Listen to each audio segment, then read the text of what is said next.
Welcome to another episode of the Kubik Report. I'm your host, Victor Kubik. My guest today is a gentleman by the name of Bruce Brill. Let me say a few words about our guest, but first, welcome to the podcast, Bruce. Thank you so much, Pastor Vic. Very wonderful to have you here and have you take the time to do this podcast. Bruce Brill is a former analyst for the U.S. National Security Agency called NSA. We'll be talking some about his work there. During his tenure in the early 1970s, he became aware of intelligence indicating imminent attacks on Israel by Egypt and Syria prior to the Yom Kippur War of 1973. He asserts that this critical information was withheld from Israeli authorities, a claim that he explains in his memoir, Deceit of an Ally. It's a memoir of military anti-Semitism and the Yom Kippur War treachery. I've read the book. I've been given the book here by a friend, by a mutual friend of Bruce and myself, and have thoroughly appreciated the insight into relations in the Middle East and relations with Israel and the United States. Following his service with the NSA, Bruce Brill emigrated to Israel at the age of 26. There he pursued studies to become an English and math teacher, initially teaching at a kibbutz before transitioning to religious studies at Or Somayak Yeshiva. In 1975, combining his passion for music with cultural heritage, he co-founded an American tradition music club in Jerusalem. This endeavor led to performances across the country, including organizing events for the U.S. bicentennial in 1976.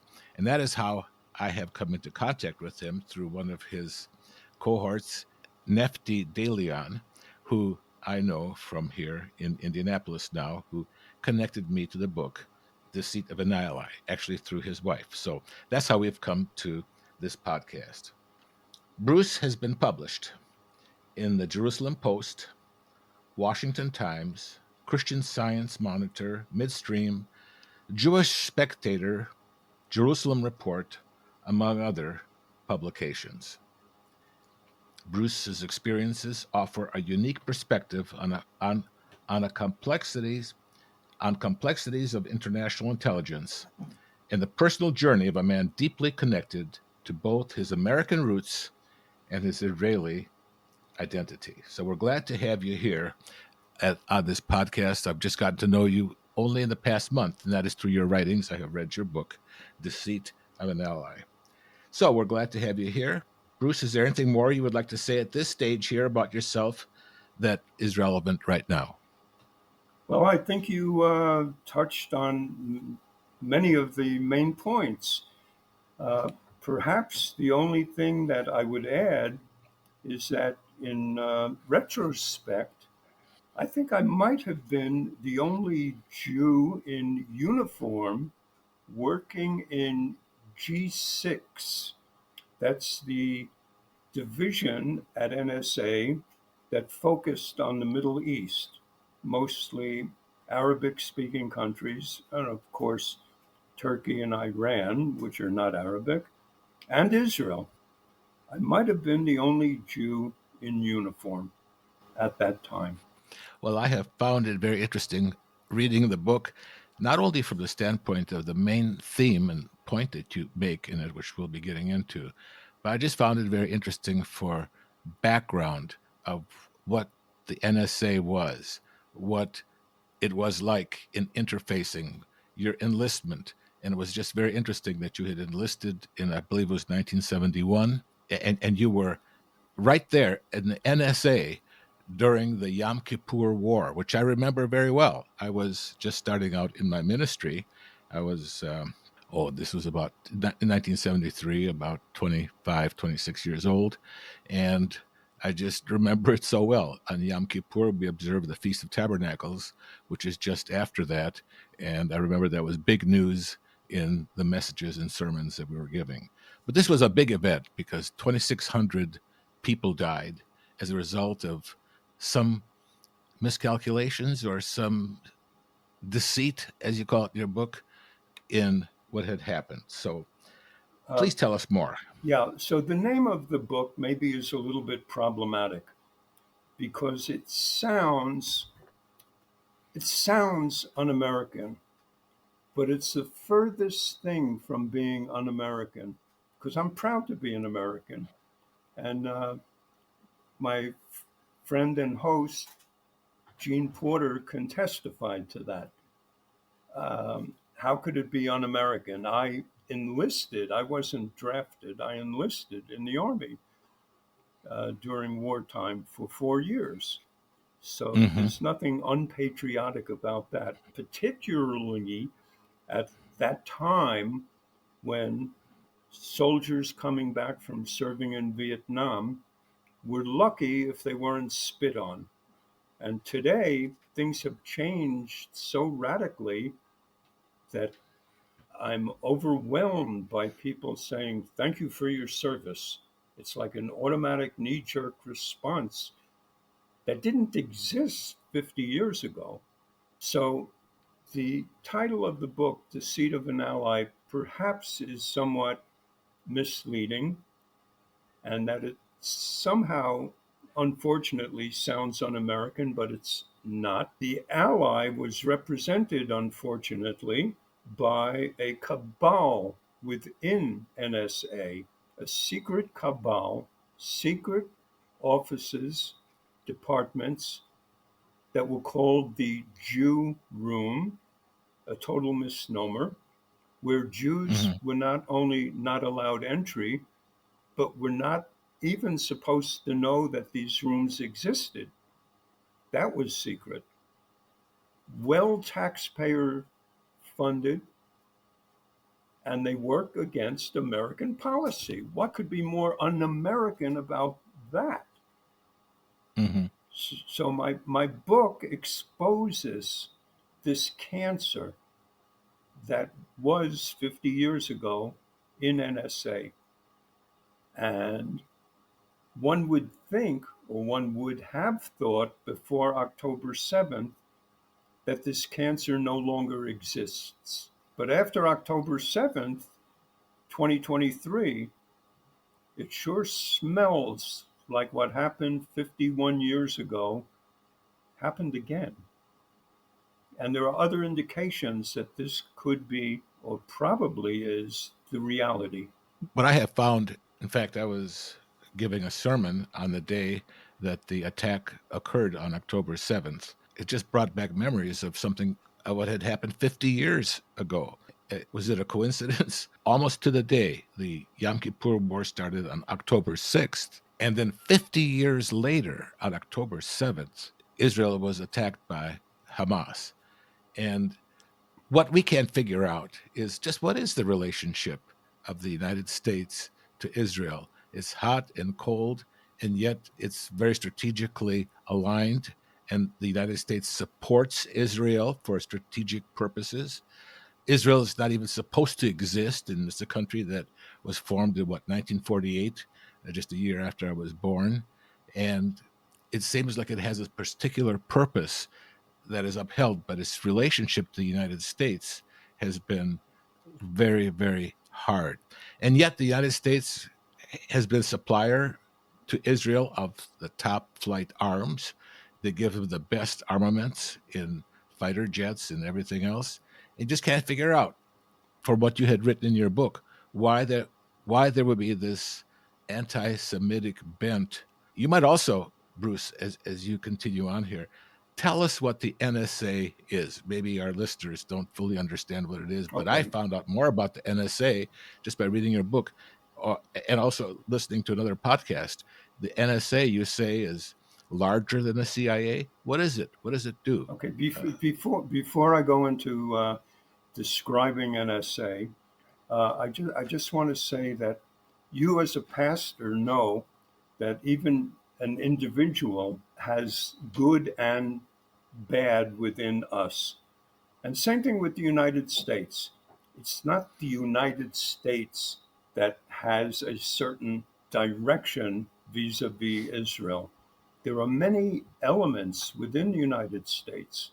And again, Even within NSA, there are elements. As I said, the Jew room exists within NSA and they work against American policy.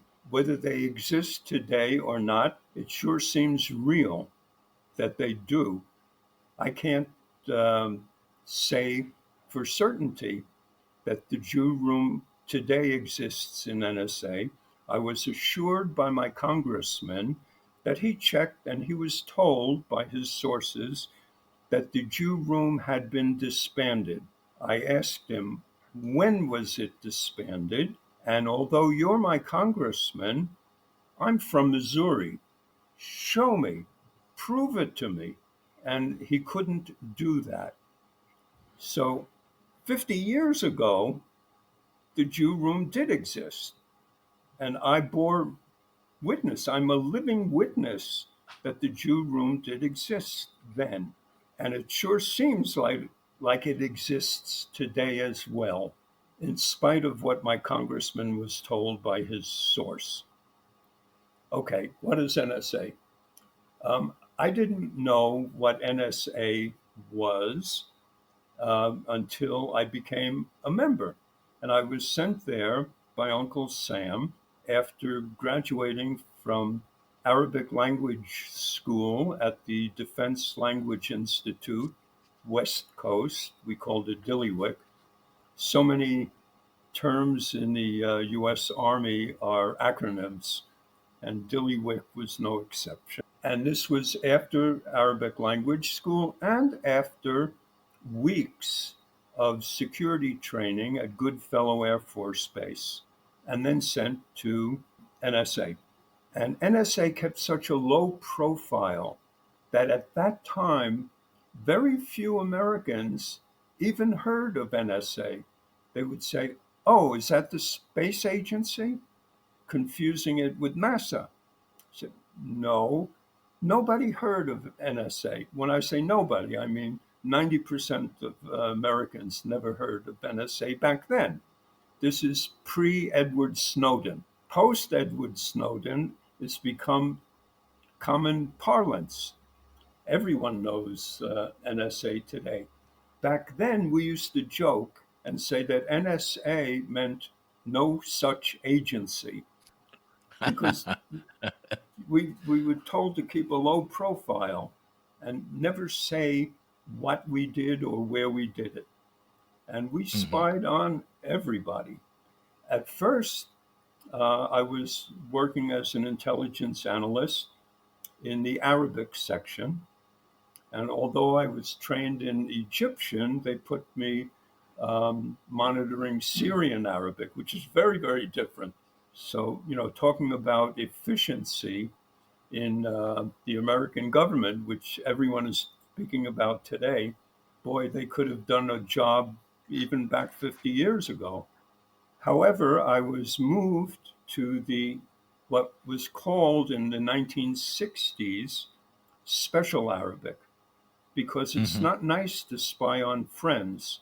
So you couldn't say you were a Hebrew analyst, but you could say you were special Arabic. But already when I was working there in the early 70s, it became a joke. And I was working in the Hebrew section and we spied on Israel.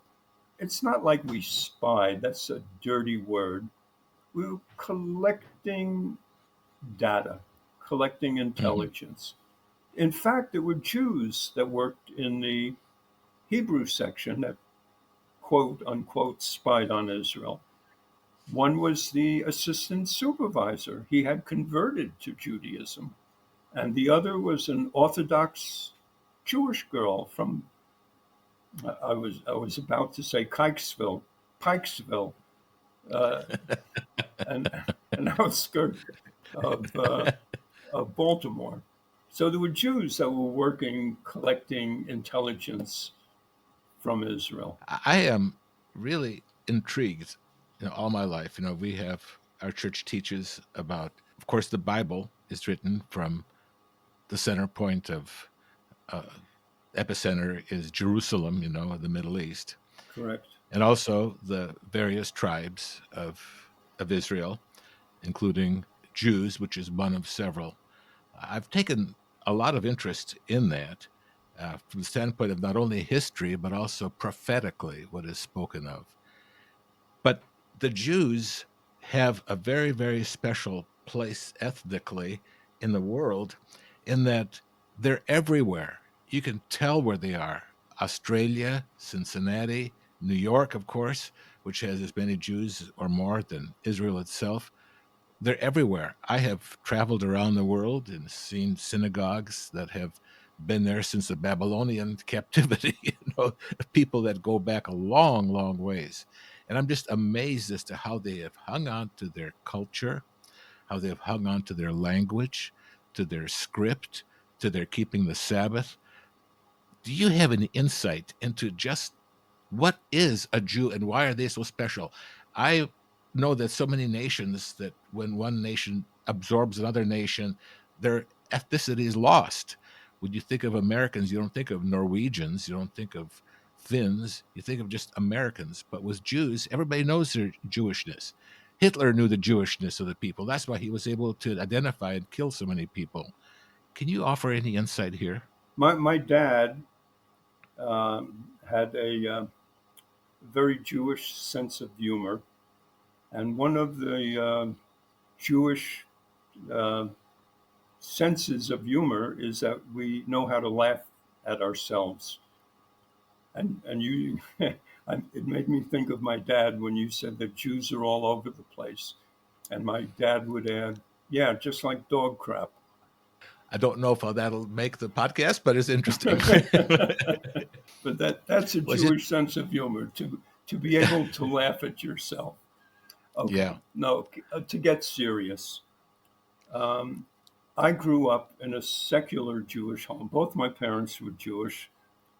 In fact, very Jewish. My mother was, her maiden name was Levin, which means that she Mhm. was a descendant of the Levite tribe. Levi. Uh-huh. Yeah, and my dad, his last name is Brill, which I always thought meant eyeglasses. You know, in German, Brillen is eyeglasses. And it came to me in a message stream, which I won't bore your listeners with. But to make a long story short, I discovered that Brill is actually a Hebrew acronym. It's Ben Rav Yehuda Leib, who was a great grandson from the male line of the Maharal of Prague. And Maharal was not an Indian guru, as I first thought. The Maharal was a mystic rabbi. You may have heard of the Golem, an automaton who was built in Prague, created out of clay, and the breath of life was breathed into him by the Maharal because he knew how to pronounce the ineffable name of God, Yud K Vav Hmm. K. So there's a whole folk tradition around that. But the important detail is that the Maharal was from the house of David through the male Hmm. line. So my dad didn't know those details, but still, both parents were very Jewish ethnically, but not religiously. They were totally secular. I grew up eating ham and pork and clams and shrimp Oh, and lobster and horrors. you name it. We Hmm, don't do that. I know. And I don't either today, Uh-huh. but Uh-huh. I did. Before I went into the US Army, I began keeping kosher because I didn't read it in Hebrew, but I read the English. And the truth comes through reading the Torah, even in English. When you read it in Hebrew, the truth smacks you right in the face. But even in English, the truth comes through. And I Hmm. began keeping kosher. Can I tell a little anecdote? In the Please. Army, at my permanent duty station after basic training out at the Presidio of Monterey, I was trying to keep kosher. And if any of your listeners were ever in the Army, you know that the Army mess hall, everything has lard. Even the string beans that are cooked are flavored with lard. And I'm trying to keep kosher, so all I could eat basically was hard boiled eggs and salad. But I found out I was in a mixed services base that the Zoomies, the Air Force guys, found out that they could get extra money in their monthly allowance if they claimed to be Hindu. And they had dietary restrictions that prevented them from eating in the mess hall. And they would get it automatically. So I went to my headquarters, the Army, and I said, I'd like to get separate rations. And they told me to get lost. We had a colonel in our class who was the furthest thing from um, a clean mouth. He had a mouth that could make a sailor blush. Hmm. But he said, you go back and apply officially, which I did. And they sent me to the post chaplain. And the post chaplain asked, on what religious basis are you applying for separate rations? And I told him I'm a Jew. And it's hard to eat in a mess hall. I can eat almost nothing there. And he says, on what um, scripture is that based? And I pat myself on the back because I'm not a good chapter verse guy, but I knew it was Leviticus 11. And I said, Leviticus 11. And I thought, that's it. I got it.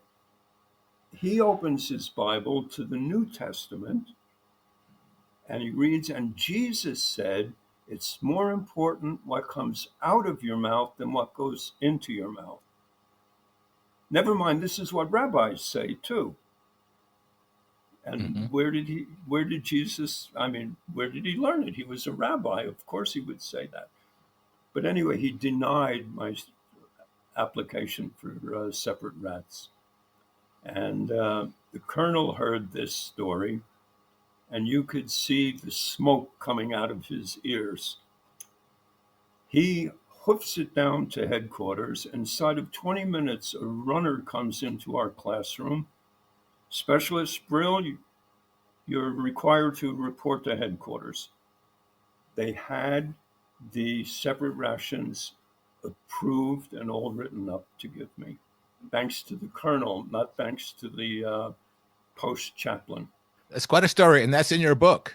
Remembered that story in your book. And I just wanted to tell our readers that we'll post an Amazon link to the book because it's really interesting.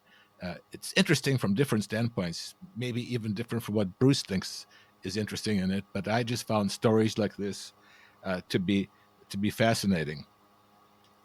And now let's talk a little bit about about the NSA Yeah, and and what we got to as far as the Yom Kippur War and what you learned and what you became aware of. okay.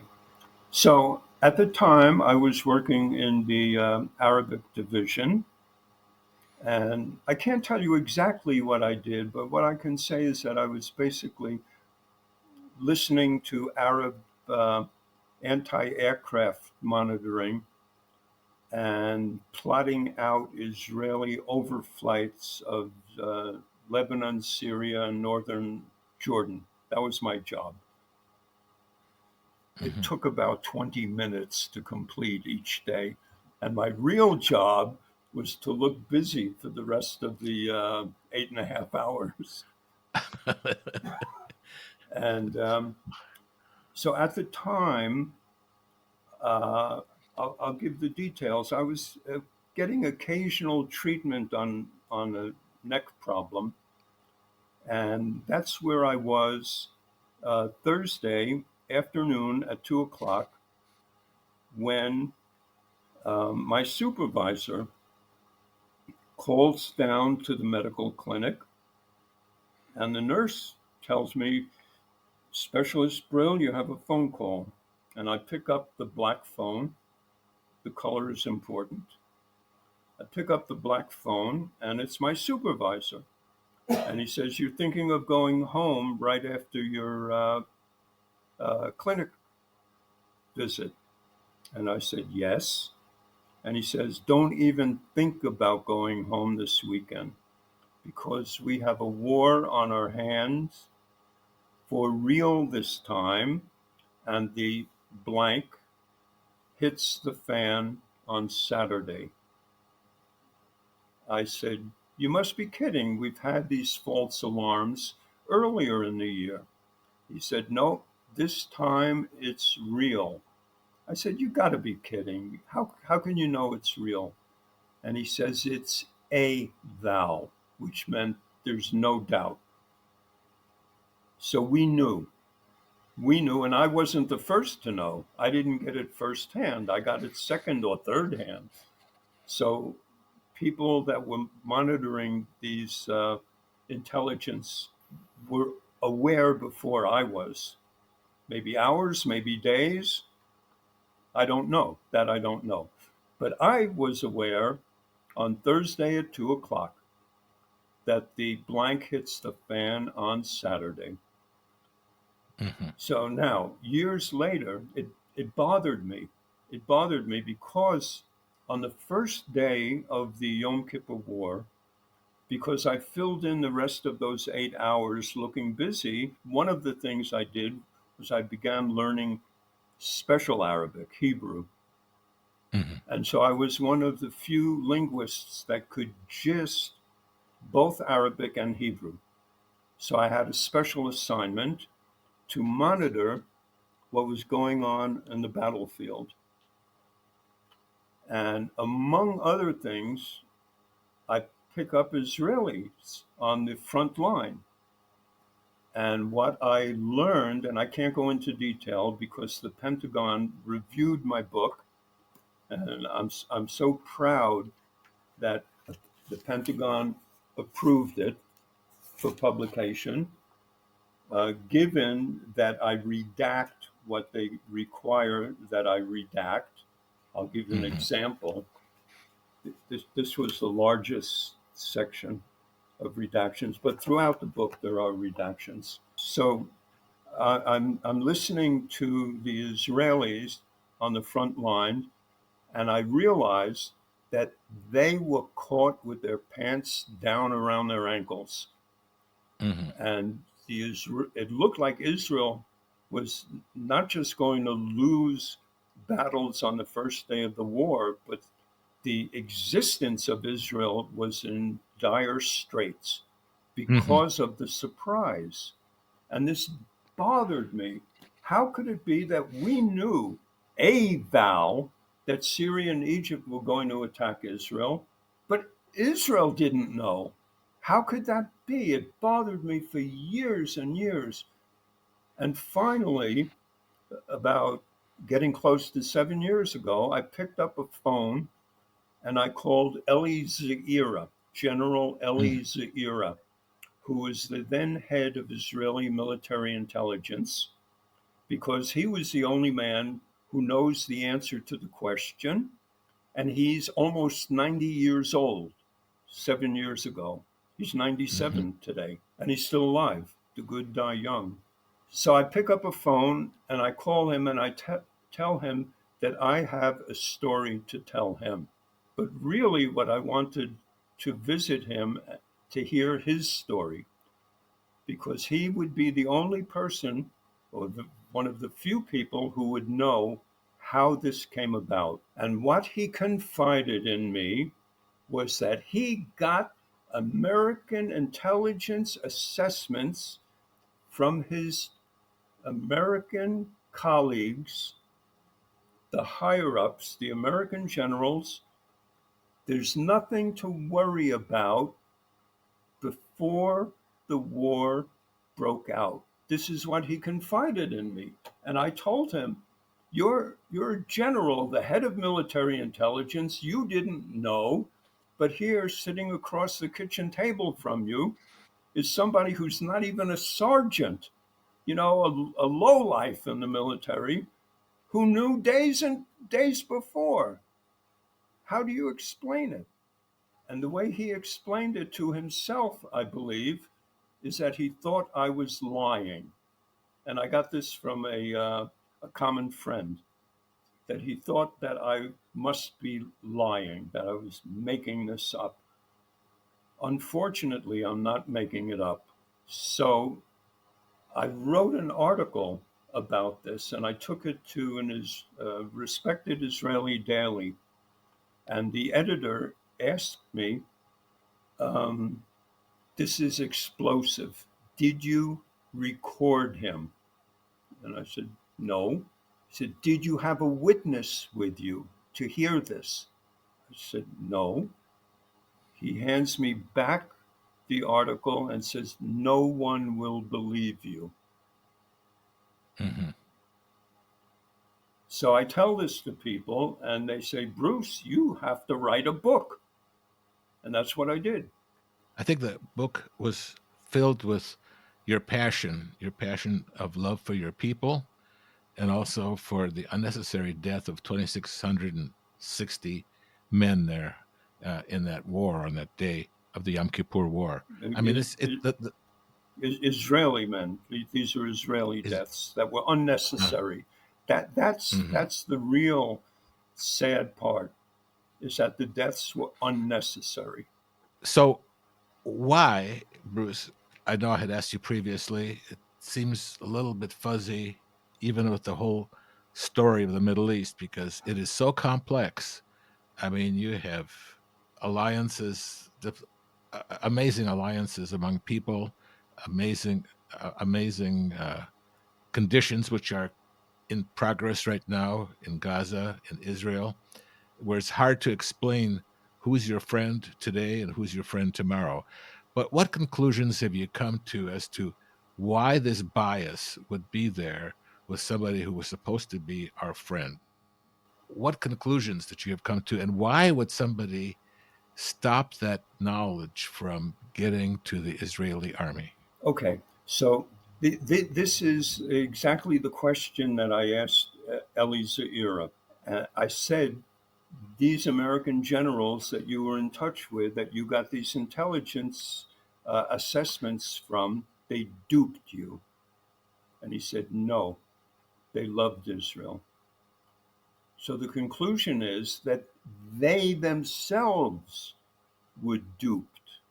And Hmm. the answer is the Jew room crowd. This, because most of the people in the NSA were fine human beings, patriotic Americans with good hearts, most all of them.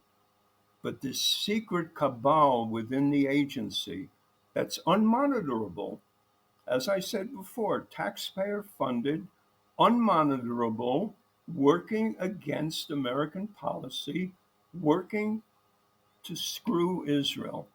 And you could read about this in detail by John Loftus, wrote a book, The Secret War Against the Jews, in which Hmm. he interviewed members of the Jew room. So they were called that. Everybody knew that they were from the Jew room, or Okay, what? okay.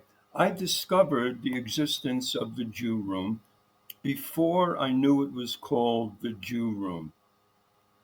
What happened was, this is when I was working in the Hebrew section, and the head supervisor was a lovely guy. I loved him. He was my roommate, as a matter of fact.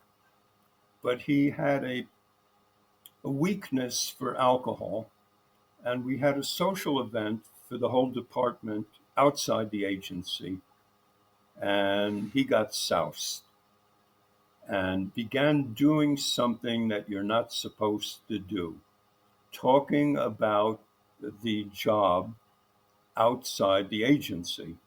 That's a big no-no. And at one point, because he was drunk, he comes over to me and he points his finger into my chest and he says, "There are rooms in NSA that you can't get into because you're a Jew." As Hmm. the alcohol goes in, the truth comes out. And apparently, his conscience was bothering him about that. So I knew that there were rooms in the agency that I couldn't get into because I was a Jew. And 20 years after the 73 war, in 1993, I wrote a letter to the chief of security of NSA asking him, is the policy of maintaining rooms within NSA that are off limits and secret to Jews, does this policy still exist? And guess what he answered me? He didn't Probably not. answer. So I wrote back a year later, in 94, I wrote again, and I got the same non response. So apparently, it existed in 93 and 94 and in 96 when John Loftus published his book. Now, does it exist afterwards?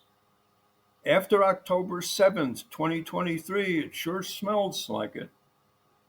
You know, and there are other indications. I've been collecting indications because I'm not a first-hand witness as I was 51 years ago.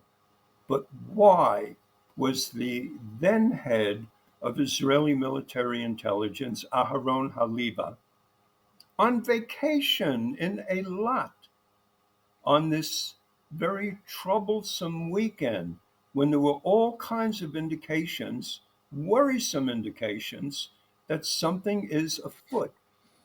Why did he take off to Eilat?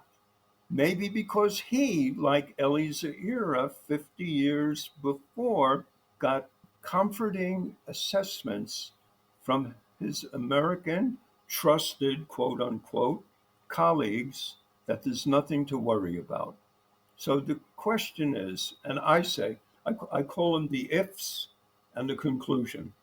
If NSA knew that attack was going to happen on October 7th, and if my book was successfully not only published but distributed and got into the hands of higher ups in Israeli military intelligence, could that have prevented October 7th?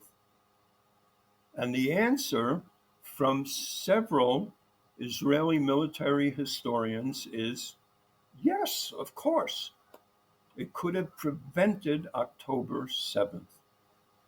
Well, one thing, Bruce, about October 7th is that as savvy as the Israeli intelligence is, and is how they protect themselves with the Iron Dome, against all missiles of all kinds.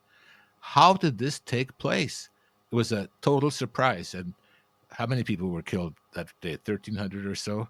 It was another massacre, about half the size of the one on Yom Kippur, but nonetheless, they were totally caught flat-footed when there was no response immediately right away.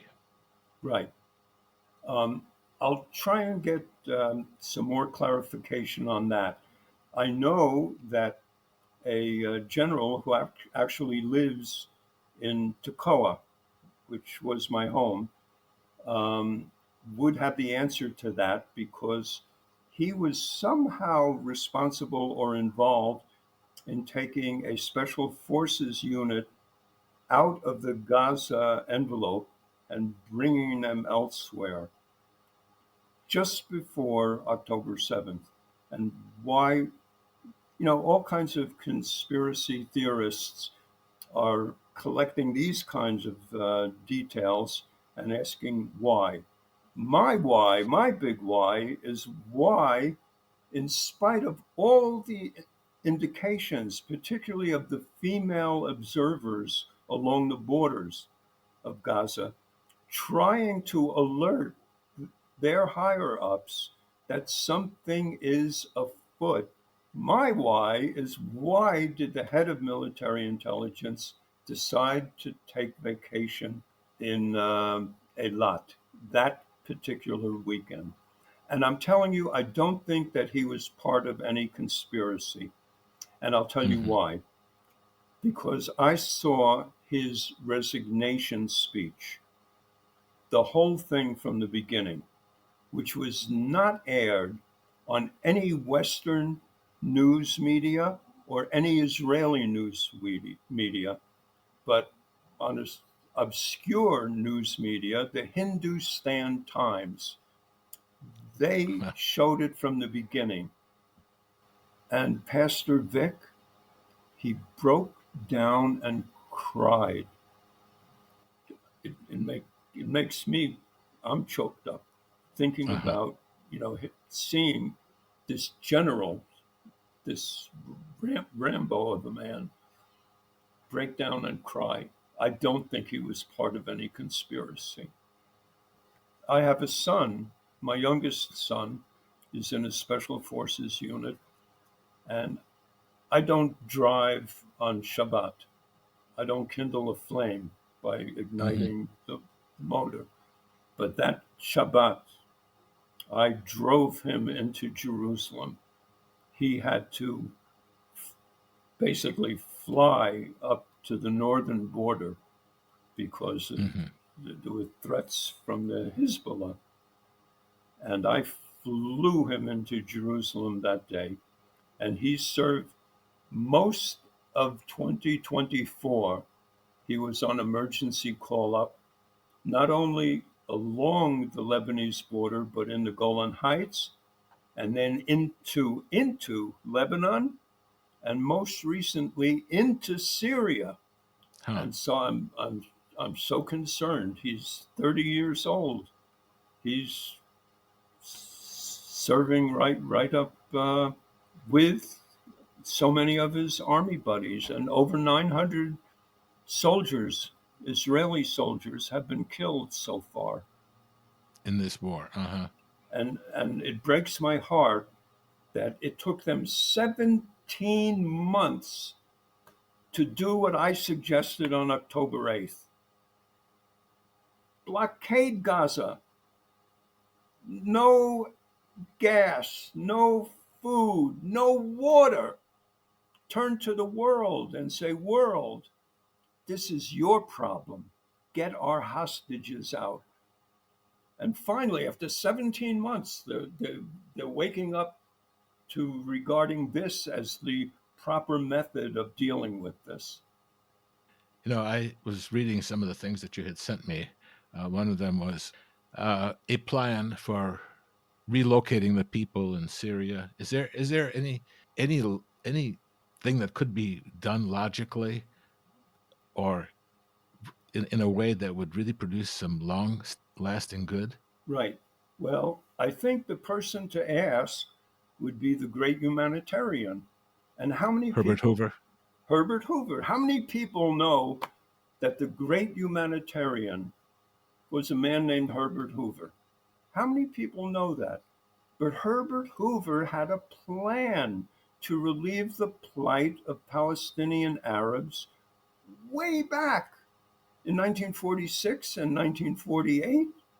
And his plan was to relocate them, to resettle them for their own good. And we should finally listen to him, because if it were done in 1948, there wouldn't have been an October 7th, 2023. Hmm. But it's not too late. In fact, it's more imperative now for their good, because now these Gazan Arabs are living in tents. It looks awful there. I mean, it looks just It's unlivable. horrible. So you talk about um, displacing an innocent population. That's how some people look at it. But the way it should be viewed is resettlement of people who are suffering. It's non-livable. Gaza today is non-livable. So for their good, they should be resettled, and for the good of their children. Well, the whole Gaza area has just a spirit over it that's very, very dark.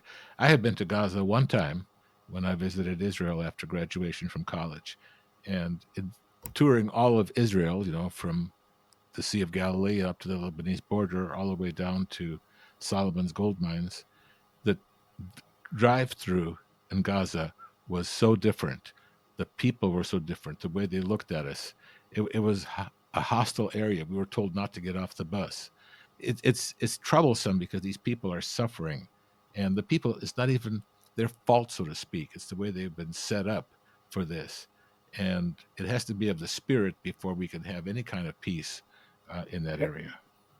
Pastor Vic, you can fight wars with bombs and bullets, but you could fight wars by massaging brains and hearts. Hmm. And education, I believe, is the true means of dealing with the problem.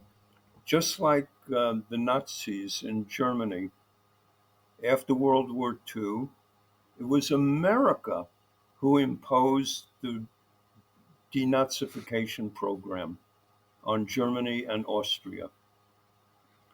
And maybe the Americans should impose what I call the re Islamification program, because there are different flavors of Islam. Not all Islam is radical and militant and I hate to say anti Semitic because Arabs are Semites, but anti Jewish, Jew hating. You can uh, find imams that will say things and prove that to be a good Muslim, you should be a Zionist. And you don't hear this hardly at all. But there are serious imams. I'll give you an example. The head of the Islamic Association of Italy, Professor Sheikh Abdul Hadi Palazzi, he said, if you're not a Zionist, you can't be a good Muslim. And he's come to Huh. Israel and he's given lectures about this. The problem is there are many such imams, but the radical Muslims will make sure that they don't wake up alive. So the United States, I think, and the Western countries need to provide budget to pay these imams and security. Security is so important. One of the people, one of the Jews that I know of, the 16 that were killed by radical Muslim Arabs, was David Rosenfeld. He was the manager of Herodian, an archaeological site near Tekoa where we were living. And I replaced him after he was knifed to death. And his murderers were caught, brought to trial, and not given the punishment that the Torah requires to be killed. They were put in jail, and 3 years hence, they were released from jail. Was it 3 years? I don't want to give false information. Yeah, it was 3 years. It was the Brill exchange. But in the interim, I was visiting an Arab, Abu Ismail, who worked on Herodian with me because I became the manager. And we became good friends, and I would visit him in his home. And we really connected, and we exchanged gifts and visits. And then at one point, with tears in his eyes, he grabs my hand and said, Bruce, don't visit me anymore, because his family was threatened by the local radicals. Hmm. And so good people don't have the wherewithal to stand up against this evil. And so security needs to be provided for these teachers. And re Islamification is the program that needs to be imposed on the Arab world. Bruce, can you define Zionism and Zionist? Sometimes those words are already loaded and people feel a particular way. And you have called yourself a Zionist. Can you please explain what that means? Well, Zion, means the Temple Mount, basically. So the word of the Lord will go forth from Zion. Hmm. And so Zion should be in the hands of the Jews. And I'm going to go public with something that I was keeping secret until this moment. I had contacted one of the heads of the Jerusalem Waqf. This is a Waqf that sits in Jerusalem and in Amman, Jordan, that has control over the Temple Mount. And if you know history, in 1929, there was a terrible uprising of the Arabs, and the Jewish population of Hebron was destroyed. There was a massacre that happened. Why? Because there was a false accusation that the Jews were taking over the Temple Mount. So the Temple Mount becomes the focus of inspiration, evil inspiration among Arab Muslims. What was October 7th called? The Al Aqsa flood. Al Aqsa is the Temple Mount in Arabic. Al Aqsa. Hmm.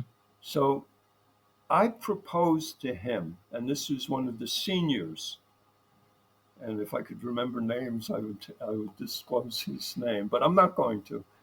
I'll just disclose what I told him. I said, look, you can be central in bringing peace to the world if your Waqf invites the Jews to build the third temple, because that good flavor of Islam does suggest that the Jews should build the third temple.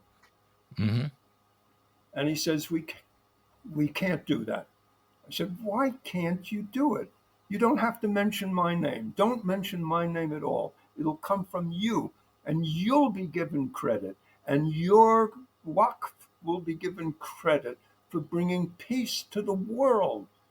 He says, no, we can't do it because the Orthodox rabbis say that Jews can't go on top of the Temple Mount, which is true. Orthodox rabbis were saying that for years until one crazy guy, me, I was the head of this is a long organization, the American Friends of the Jerusalem Temple Mount, back in 1987 and 1988. And the biggest problem I had was Orthodox rabbis saying Jews can't go up to the Temple Mount. And I finally said, Jews separate profound um, profane from holy. We always do that. You know that we don't bring a Bible into the bathroom. We don't even put Hmm. a mezuzah on the door frame of a bathroom because we separate profane from holy. Hmm. And I said, in synagogues, very often there's a mechitza, like a curtain, that's put over the Torah, where the Torah is kept, to separate the holy from the secular. So I said, these mechitzot are always vertical. And I came up with the bright idea, they, why can't they also be horizontal? There's a whole layer of rubble from the destroyed temple that the Holy of Holies in the bowels of the Temple Mount is separated. So Jews can go up there. And this was my crazy suggestion. And some people took it and ran. And now, today, you'll see that Orthodox rabbis, many of them, more and more and more, are going up to the Temple Mount. Huh. So sometimes, little pebble put into a still pond sends out a ripple that reaches the shore. Well, that's an amazing story. Amazing story, Bruce. Bruce, you have been involved with so many different types of activities with diplomats, with military people, with government, with the Jews. Whenever I give a talk about my book, the first question that people are asking since October 7th is, do you think what happened 50 years before happened again in 2023, October 7th? I can't give a definitive living witness answer, but it sure seems like it, doesn't it? It's the coincidence is quite close. It could be a coincidence. I just don't know. There's so many evil things happening in the world, and I do feel like there are evil spirits that really have something to do with it. Probably a lot more than we know. Anyway, I want to thank you very much for your time, Bruce. It was very, very enlightening.